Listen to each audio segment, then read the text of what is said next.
మనకి పెద్ద కంపెనీలు సెక్టార్‌లో నేను జాన్ డీరీతో తర్వాత ఒక న్యూ హాలాండ్ గాని, ఇటువంటి కంపెనీలని మొత్తం కంపేర్ చేసుకుంటూ వెళ్ళానండి ఈ బండి కొనే ముందు. ఏ రకంగా మనం కంపారిజన్ చూసినా అన్నిట్లో కూడా ఈ బండి ఆహ్, చాలా బావుందండి. రేట్ వైస్ గాని, టెక్నికల్ స్పెసిఫికేషన్స్ గాని, ఎటువంటివి తీసుకున్నా అన్నీ ఉన్నాయండి ఈ బండిలో. మెయిన్ ఇంకొకటి నేను తెలుసుకుందేంటంటే, బండి కొన్న తర్వాత ఆన్ ఫీల్డ్‌లో ఏమన్నా చిన్న చితకా ప్రాబ్లమ్స్ వచ్చినప్పుడు కూడా మాకు ఈ న్యూ హాలాండ్ స్టాఫ్, ఆ షోరూమ్ వాళ్ళు టెక్నికల్ స్టాఫ్ అసలు ఇమ్మీడియేట్‌గా రెస్పాండ్ అవ్వటం.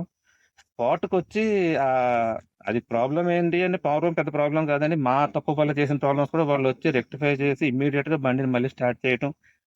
ఇమ్మీడియేట్‌గా దానికి ఏంటి ఇలా అయిందండి, ఇలా చేసుకోవాలని అని చెప్పటం అది చాలా బావుందండి. సపోర్ట్ ఉంటే మనం అసలు ఇంక మీరు ఎవరన్నా కొనే ఉద్దేశం ఉంటే ఇటువంటి ఇన్స్ట్రుమెంట్ ఎయ్యాలనుకుంటే గనక కళ్ళు మూసుకొని మీరు ఈ ట్రక్ తీసుకోండి. ఈ హెవీ ఇంప్లిమెంట్స్‌కి ఈ 65 హెచ్‌పిలో ఇది చాలా బావుందండి బండి. థాంక్స్ అండి.